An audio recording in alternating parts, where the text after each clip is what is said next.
Ecosystem. The term ecosystem was coined by the British ecologist Transley. Ecosystem is otherwise known as biogeosynosis. It's a complex and self supporting dynamic system of mutually depending and regularly interacting abiotic and biotic components. This ecosystem is a mutually depending, it's a self maintaining and self regulating community of individual organisms, populations, and species interacting with each other and also with the abiotic components of environment. So it's a functional system formed of the biotic community and its abiotic environment or the physical environment. And the sum total of organisms of ecosystem is known as a biota or biocenosis, and the area occupied by the biota is known as biotop. Thus, the basic unit of biota means a population. So, biotop and biota are the two important components of ecosystem. So, the term ecosystem, as I've told you, it was coined by Transley, but the concept of ecosystem or the concept that ecosystem is a basic functional unit of biosphere, it was first proposed by Carl Moebius. And in fact, it was Carl Moebius who coined the term biocenosis to represent the community of organisms in a particular habitat. So, biocenosis or biogeocenosis means ecosystem. Ecosystem is this a complex self-supporting system of mutually depending abiotic and biotic components. Okay, now coming to the different kinds of ecosystem. Ecosystem is broadly, it is divided into two types. Broadly, it is categorized into two: natural and artificial ecosystem. Natural ecosystems are naturally occurring, relatively stable and self-regulating systems. They have very high species diversity. For example, deserts, forest, grassland, ocean, these are examples of natural ecosystem. Whereas the ecosystem that are less stable and man-made or man-engineered ecosystems are known as artificial ecosystem. These includes reservoirs, canals, garden, agricultural ecosystems, and all these are examples for artificial ecosystems. So basically, ecosystems are classified into two types. They are natural and artificial ecosystem, and the another type of classification is based on its habitat. So based on the habitat, ecosystems are broadly categorized into two: aquatic and terrestrial ecosystem. And the aquatic system is in turn divided into two: marine and freshwater ecosystem.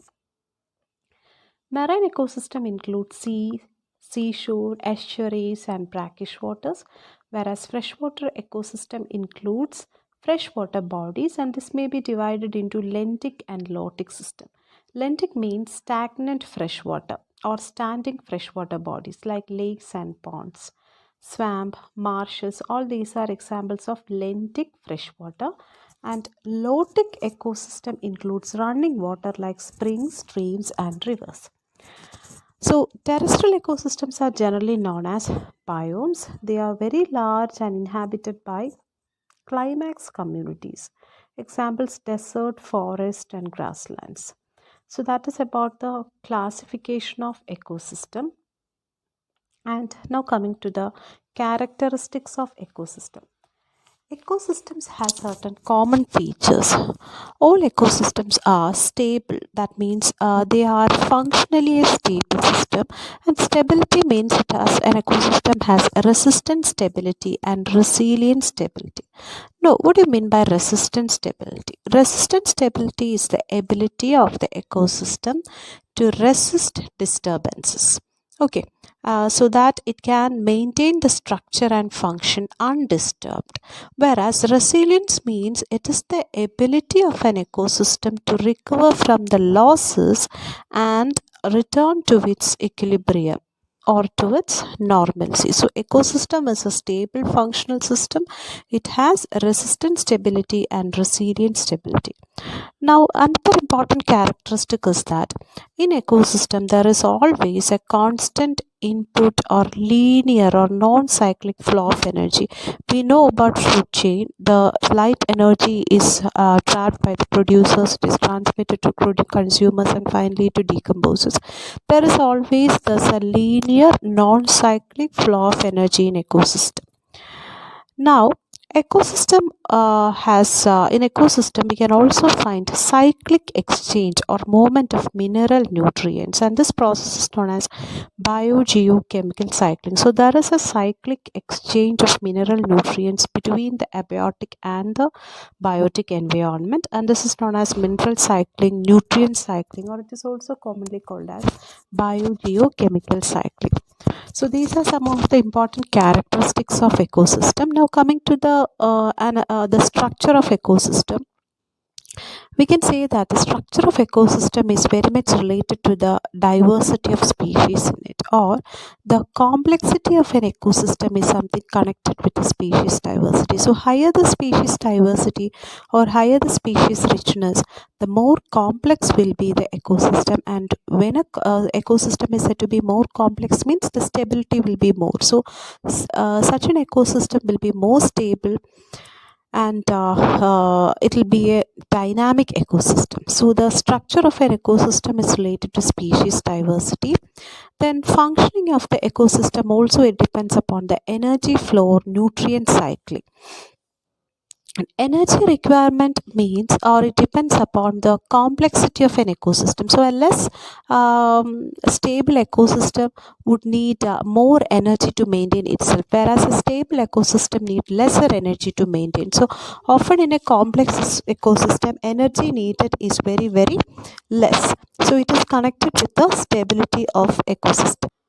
Another important feature of ecosystem is about its ecological succession. So in ecosystems, when you analyze an ecosystem, we can say that they mature through successive stages from less complex to more complex stage until a climax community is attained.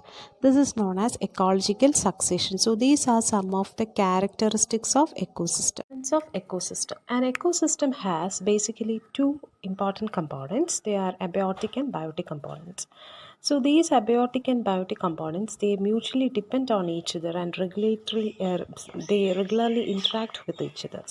So the abiotic components are the non-living physical chemical factors of the environment, and the biotic components includes the living organisms and microbes. So let us discuss about the abiotic components. The abiotic components includes all physical conditions and the chemical characteristics of environment. So they are collectively called as ecological factors or abiotic environmental factors. So what are ecological factors? The entire physical and chemical characters or characteristics of an environment is known as the abiotic factors or ecological factors. These includes the physical and chemical components of the ecosystem, like temperature, light, then humidity, then water acidity, alkalinity. So all this includes the physical and the chemical characteristics of environment, and these are the abiotic components of environment. So any ecosystem is made up of two components, abiotic and biotic components. Biotic components includes the flora and fauna, microbial world, and the entire living organism present on the ecosystem, whereas the abiotic component includes the non-living components of ecosystem. Okay, so the abiotic components are divided into two, physical and chemical factors. So let us see what are the physical factors. The physical factors are again divided into three types. They are the climatic factors, edaphic factors, and topographic or physiographic factors. So climatic factors includes the environmental factors like air, heat, light, temperature, that is the aerial environmental factors, rainfall, wind, and humidity. Whereas edaphic factors are all those factors that are related to soil and that are influenced by the soil. These include the formation and composition of soil, the physical and chemical properties of the organic content of the soil, soil water, and so on. The third is the topographic factors. Topographic factors are those related to the Physical geography of Earth. What do you mean by physical geography? The altitude, then the latitudes, then hills and valleys, steepness, slopes. All these includes the topographic factors. Thus, the physical factors are divided into climatic, edaphic, and topographic factors. Now, coming to the second type, abiotic chemical factors. So, abiotic chemical factors includes pH, atmospheric gases, water, biogenic compounds, that is the compounds that are essential for life, and so on. And they are also divided into two class of nutrients, or there are basically two major group of nutrients in the chemical factors. They are the organic and inorganic nutrients. Inorganic nutrients includes all those mineral salts, and hence it's also called as mineral nutrients. Organic nutrients are those organic compounds like carbohydrates, proteins, lipids, and they can be divided into so they means this organic nutrients includes all those important biological compounds that make up the living organism. So this includes carbohydrates, proteins. Proteins, remember, it's composed of amino acids, and then lipids. So these are the organic nutrients. So the chemical factors are divided into inorganic and the organic nutrients, and the inorganic nutrients are known as mineral nutrients or mineral salts. And the mineral nutrients are again divided into two, or they are of two types. They are macronutrients and micronutrients. Macronutrients means major nutrients or the nutrients that are needed by the plant in large amount, whereas micronutrients or minor nutrients are those nutrients that are needed only in minute quantities. For example, carbon, oxygen, hydrogen, nitrogen, sodium, potassium, calcium, all these includes the macronutrients, whereas copper, cobalt, zinc and manganese are examples of micronutrients. So this is about a brief classification of abiotic and biotic components. So we were discussing about the abiotic components. Abiotic components includes the non-living components of ecosystem. It is divided into two, physical and chemical factors. The physical factors were again divided into climatic, edaphic and topographic factors, whereas the chemical factors are divided into organic and inorganic nutrients. The inorganic nutrients are also called as mineral nutrients, and they are again divided into two types. This includes the macro and micronutrients. Now coming to the next part of ecosystem, or the next important component of ecosystem, that is the biotic component. So ecosystem means it includes both abiotic and biotic components, and in ecology we study the interrelations or the relationship that exists between, or the interactions between the biotic and the biotic components. Biotic components of ecosystem. The biotic component of an ecosystem is known as bioceanosis or biota. It includes all the entire living organisms, their biotic interactions and their interrelations. So the bioceanosis is basically divided, or it is composed of four major divisions. They are the microbiocenosis, mycobiocenosis, phycocenosis, then phytocenosis and zoocenosis. Microbiocenosis involves the interactions and interrelations among the microbes. Mycocenosis about the fungal world, phycocenosis, algae, then phytocenosis deals with the interactions and interrelations in the plant world, and zoocenosis in the animal world. So these react, or they react with each other and also with the abiotic factors, and thereby maintains the balance of nature. So functionally, the biotic components, they can be divided into four major categories. They are the autotrophs, which are known as producers, heterotrophs, otherwise known as consumers, decomposers, and the last class is the converters or transformers. So let us see what is a autotroph. We know that autotrophs are organisms that can synthesize organic food from inorganic constituents. So they are the producers of the ecosystems. And the autotrophs are of two kinds, phototrophs and chemotrophs. Phototrophs means photosynthetic autotrophs. Chemotrophs includes chemosynthetic autotrophs. Phototrophs prepares their food material by the process of photosynthesis, whereas chemotrophs prepares food by chemosynthesis. So phototrophs are also called as transducers because they transduce the solar energy into chemical food energy. We know that the solar energy is trapped and converted into chemical energy, and it is converted or it is conserved in the form of ATP molecules. So the energy is released by the breakdown of ATP, and phototrophs are the only organisms that can trap and fix solar energy. So they undergoes photosynthetic or photosynthesis. The process phototrophs they performs photosynthesis. Phototrophs includes all chlorophyll-bearing organisms. Now about the chemotrophs. Chemotrophs are prokaryotes. They includes bacteria like sulfur bacteria, iron bacteria, and nitrifying bacteria. So they synthesize carbohydrates or proteins and lipids with the help of energy released by oxidative degradation of inorganic compounds like sulfates and sulfides. The chemotrophs play a very significant role in the recycling of nutrients. Then about the ecological roles of autotrophs. So what are the importance or ecological significance of autotrophs? They helps in energy fixation and organic production. They absorbs we know that plants absorbs nitrates and other minerals from the soil and incorporate them into protoplasm.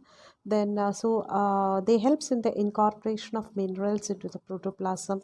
Then autotrophs also serve as the source of food energy for heterotrophs. It also provides habitats for other organisms, and many autotrophs help in environmental modification. They help in the weathering of rocks, modification of climate, and modification of environmental gas composition. The second type of biotic component, so the most important biotic component, the first category എന്ന് പറയുന്നത് autotrophs ആണ്. Now coming to the second division, heterotrophs. The second category of biotic community includes heterotrophs or consumers. Heterotrophs are the organisms that feed upon other organisms. So they can't synthesize organic food from inorganic constituents.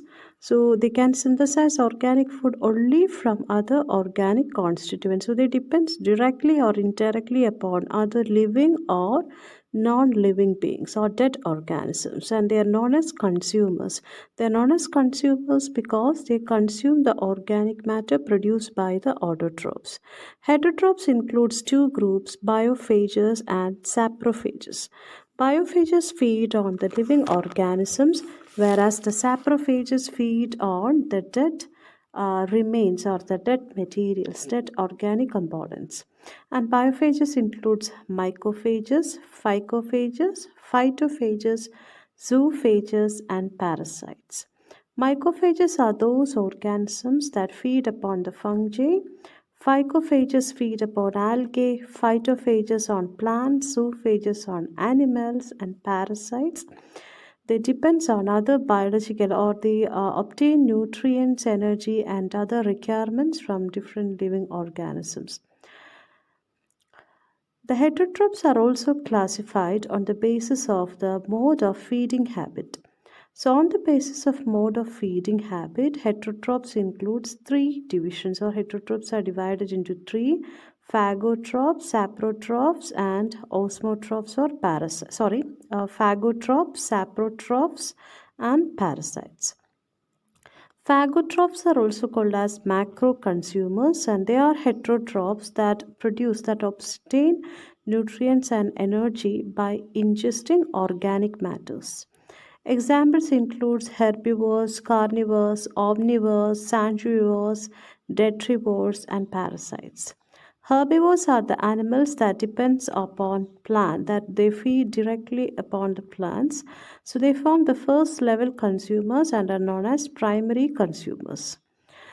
They form the major source of food for carnivores. So they are also known as, according to Elton, phagotrophs, especially the herbivores, are known as key industry animals. So according to Elton, the herbivores are known as key industry animals. Carnivores are those organisms that feed upon animals. Carnivorous plants are mixed feeders. They include phototropic as well as carnivorous mode of nutrition. Example, insectivorous plants like Drosera. Then those carnivorous animals which feed directly upon the herbivores are known as primary carnivores, and they constitute the second level of consumers and are known as secondary consumers. Similarly, those consumers that feed on the primary carnivores are known as secondary carnivores, and these secondary carnivores represents the tertiary consumers of the ecosystem. So likewise, the phagotrophs, the carnivores are also classified on the basis of feeding habit.